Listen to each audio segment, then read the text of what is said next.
मनोज और प्रेरणा की शादी को अभी 1 साल ही हुआ था। मनोज एक कारखाने में काम करता था, प्रेरणा घर संभालती थी। एक दिन मनोज शाम को घर आया तो प्रेरणा ने कहा, सुनो जी, आज घर का सामान लेने जाना है।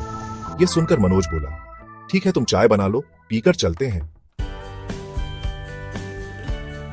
प्रेरणा चाय बनाकर लाई। दोनों चाय पीकर सामान लेने निकल पड़े। अंधेरा हो गया था। मनोज प्रेरणा को साइकिल पर बैठाकर बाजार में पहुंच जाता है। सारा सामान खरीद कर दोनों वापस चल देते हैं। अभी कुछ ही दूर गए थे कि साइकिल का टायर पंचर हो जाता है। दोनों साइकिल से उतरकर पैदल चलने लगते हैं। सर्दी का समय था। रात को पूरा रास्ता सुनसान पड़ा था। मनोज, मुझे डर लग रहा है, यहां कोई भी नहीं है और हमारी साइकिल भी पंचर हो गई है। प्रेरणा की बात सुनकर मनोज हंसने लगा। अरे तो क्या हुआ, तुम तो बेकार में ही डर रही हो, मैं हूं तुम्हारे साथ। डरो मत, आगे एक पंचर बनाने वाले की दुकान है, आगे वहां पंचर लगवाकर जल्दी घर पहुंच जाएंगे। दोनों तेज तेज कदमों से आगे बढ़ रहे थे। अचानक प्रेरणा के बालों पास से एक तेज हवा का झोंका गुजर जाता है, जिससे प्रेरणा रुककर इधर उधर देखने लगती है। मनोज उसे देखकर कहता है, क्या हुआ, रुक कैसे गई, जल्दी चलो। मनोज, यहां कोई है। अभी अभी मुझे ऐसे लगा जैसे मेरे पीछे से कोई मुझे छू कर निकला है। मनोज इधर उधर देखता है, लेकिन उसे कोई नजर नहीं आता। वह कहता है, प्रेरणा, कोई नहीं है, चलो। दोनों तेजी से कदम बढ़ा रहे थे। तभी उन्हें कुछ आवाजें सुनाई देने लगती हैं। ये आवाजें साइड में खड़े पेड़ों के पीछे से आ रही थीं। इस बार मनोज भी थोड़ा डर जाता है। तभी अचानक लाइट चली जाती है। स्ट्रीट लाइट बंद होते ही चारों ओर घना अंधेरा पसर जाता है। प्रेरणा की तो चीख निकल जाती है। वह हाथ से टटोलकर मनोज का हाथ पकड़ने की कोशिश करती है, लेकिन उसे मनोज कहीं दिखाई नहीं देता। प्रेरणा वहीं रुककर अंधेरे में मनोज को देखने की कोशिश करती है। प्रेरणा बुरी तरह डर जाती है। वह 2 कदम आगे बढ़ाती है, लेकिन यह क्या, वह किसी चीज से टकराकर गिर जाती है। गिरते ही प्रेरणा की कोहनी से खून निकलने लगता है। इसकी परवाह करे बगैर वह मनोज चिल्ला रही थी। वह उस चीज को जिससे वह टकराकर गिरी थी टटोलती है। अरे यह क्या, यह तो मनोज की साइकिल गिरी पड़ी थी। प्रेरणा, मनोज कहां हो तुम, मेरे पास आओ, मुझे बहुत डर लग रहा है। लेकिन मनोज की ओर से कोई जवाब नहीं आता। कुछ ही देर में लाइट वापस आ जाती है। तेज रोशनी में प्रेरणा देखती है कि उसके पास ही साइकिल गिरी पड़ी थी। साइकिल पर टंगे हुए दोनों थैले भी गिर गए थे। कुछ सामान इधर उधर बिखर गया था। मनोज का कहीं अता पता नहीं था। प्रेरणा मनोज को पुकारती हुई चारों ओर बेतहाशा भाग रही थी।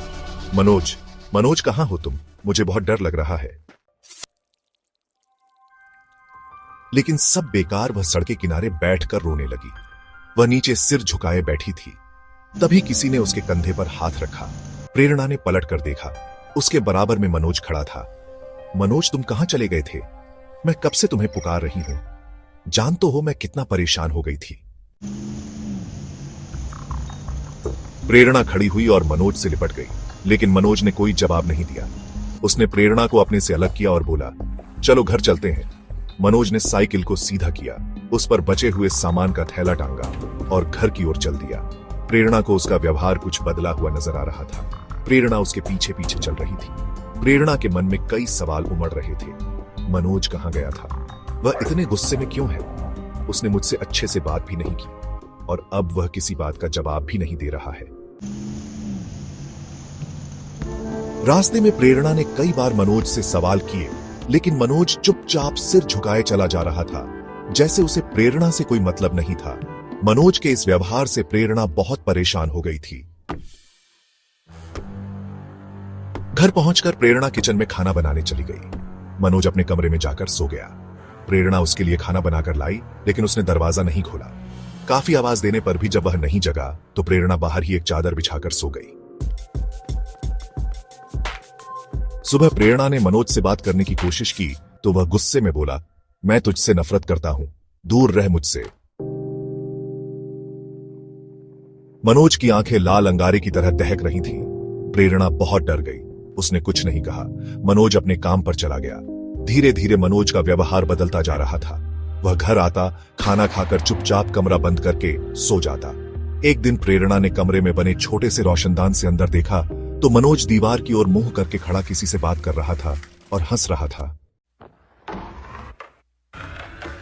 प्रेरणा को कुछ समझ नहीं आया तो वह जोर जोर से दरवाजा पीटने लगी। काफी देर बाद मनोज ने दरवाजा खोला और गुस्से में बोला, क्या है सो जा जाकर।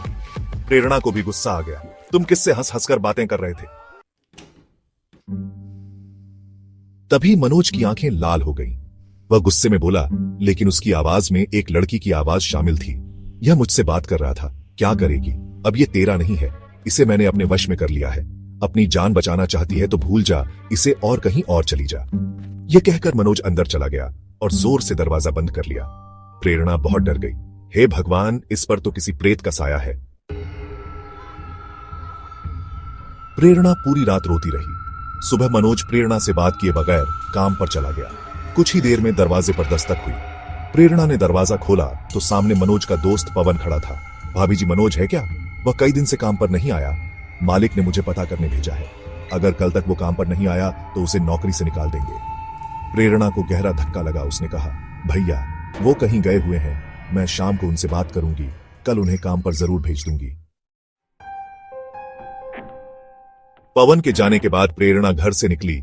वह एक तांत्रिक को जानती थी। वह उसके पास पहुंच गई। उसने तांत्रिक को सारी बात बताई।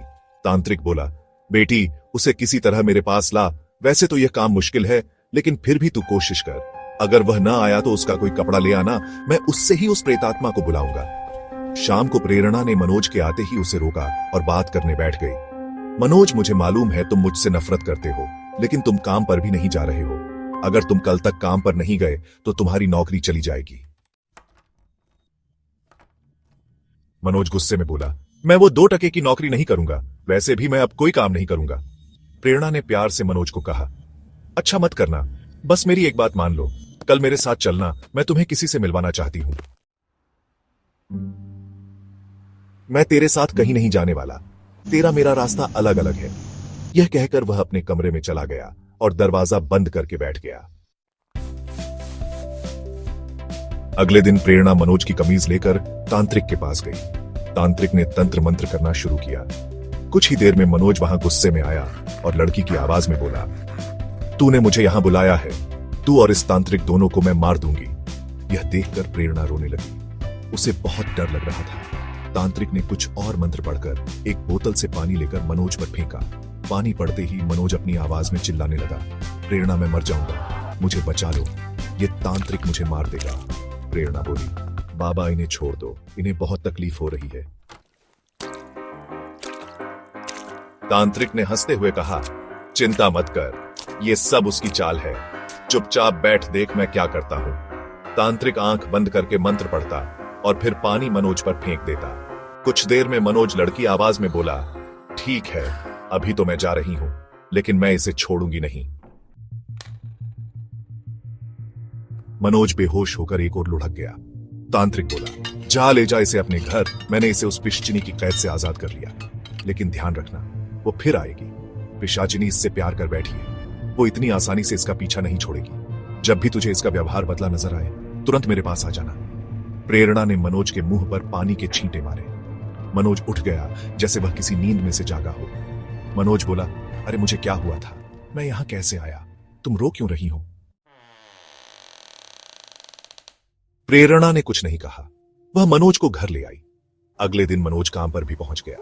सब कुछ पहले जैसा चल रहा था, लेकिन प्रेरणा अब हमेशा डरी रहती थी कि क्या वो पिशाचिनी फिर आएगी। क्या हुआ मनोज के साथ? क्या तांत्रिक की बात सच हो पाई कि पिशाचिनी इससे प्यार कर बैठी है?